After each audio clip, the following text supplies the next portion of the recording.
I was just thinking about two events that I handled very poorly in terms of social negotiation skills in recent years and how I would handle them today. And I think part of the problem is that I am very cut to the chase kind of person. If I'm negotiating an odd job, I realize that the real wealth is being created by the job I'm doing, not by the details, not by the negotiation. And sometimes I just want to rush to do it, and even though the job might get done, wealth might get created, it ends up in somebody else's hands instead. That's been the flavor of my experiences in recent years.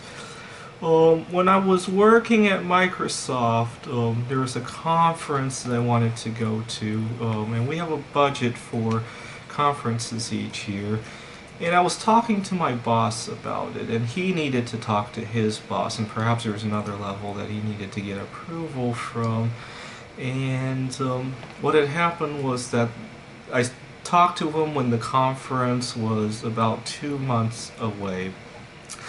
And conferences in Amsterdam, and obviously you don't want to wait till the last minute to be buying the plane tickets, or the hotel room. That it gets more expensive. It might not even be available if you do that. So that's why I went to him 2 months before the conference to ask him about that. He refused to follow up. He actually made it pretty clear that he didn't want to follow up on it. He threw a boatload of other work at me after I brought it up, and so I booked the ticket. What I should have done was to remind him that, hey, if we wait any longer, tickets are going to be more expensive. I think I should have done that. Well, A, that would have put some more pressure on him to either say yes or no. It would kind of force the answer out of him right there. And B, it would give the implication that I'm not going to spend my own money to go on this trip. I think he got the impression that I'm going to go on this trip whether he pays or not. And obviously, if he has X dollars to spend, his money is probably better spent on some other trip. And that's the impression that I got. I really didn't care so much about the money. It was more about that I had to use my own time. Not only that, but it made the trip a lot more rushed than it had to be. I only had a certain amount of vacation time, and then I had other things I needed to do. And obviously, it made me shaky about whether or not I can get his approval for the next trip as well. So I needed to put some more vacation time into that for a rainy day, and now I have all the trip became much more rushed as a result. And I think I spilled the emotions there. I also see, I'm very cut to the chase. The conference is what it is.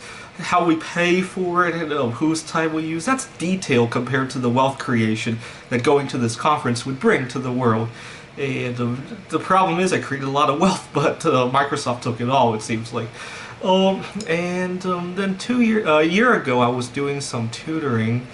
I had made the mistake of rushing my negotiation as well. I met up with the kid and his mother, his mother had asked me how much it was. Actually, I had met them after giving a talk at a bar camp presentation about my computer games. They come up to me and say, "You do any private tutoring?" And I told them I used to. This was 5 years ago, she asked for my phone number, and then she asked, well, how much would it be? And I glanced over at the kid, and I got this sense of chemistry. It was a male student, don't get me wrong, it was a male student, but I got the sense of chemistry that I would love working with him, and as a result, I threw a very low price.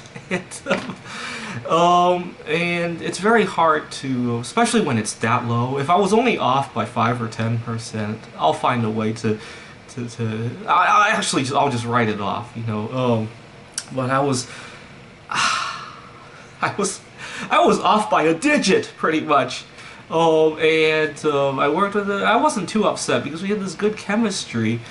Except that a few weeks into the tutoring, his mom was like, "Do you want to tutor his cousin as well?" And to give you an idea why I had this chemistry, 2 years before doing this tutoring, I was dating a Polish girl and we broke up because she wanted children. And now this kid that I'm tutoring, he's half Polish and half Asian, and he was the son I never had. Anyways, so his mom was talking about this kid's cousin who's I later came to find out he was a full-blown Asian, and I didn't have the chemistry. I couldn't tell them about chemistry without feeling like a racist. That's the problem there. And I kind of pushed it away. I don't have time for two of you guys. And then the kids had spring break, and his mom, the week before the spring break, his mom took out like a business card and wrote down, "Can you do these times, these times, these times?" And it gave me a good number of hours of work, but I realized, oh man, I need to charge more for the other student. I let her bring in the other student to see if I could get another chance to negotiate the price. I didn't. She just gave me the same price. And I was so upset that I quit out on them. I told them that I moved out of town and started over with fresh students. And I spilled the chemistry a little bit there. And because, you know, the real wealth is the tutoring. The real wealth is making the friends. You know, the real wealth isn't the detail. But sometimes, you know, I don't mind them getting a discount. It's just I have to pay my bills too. So it's kind of weird how the world works sometimes. Thanks for watching.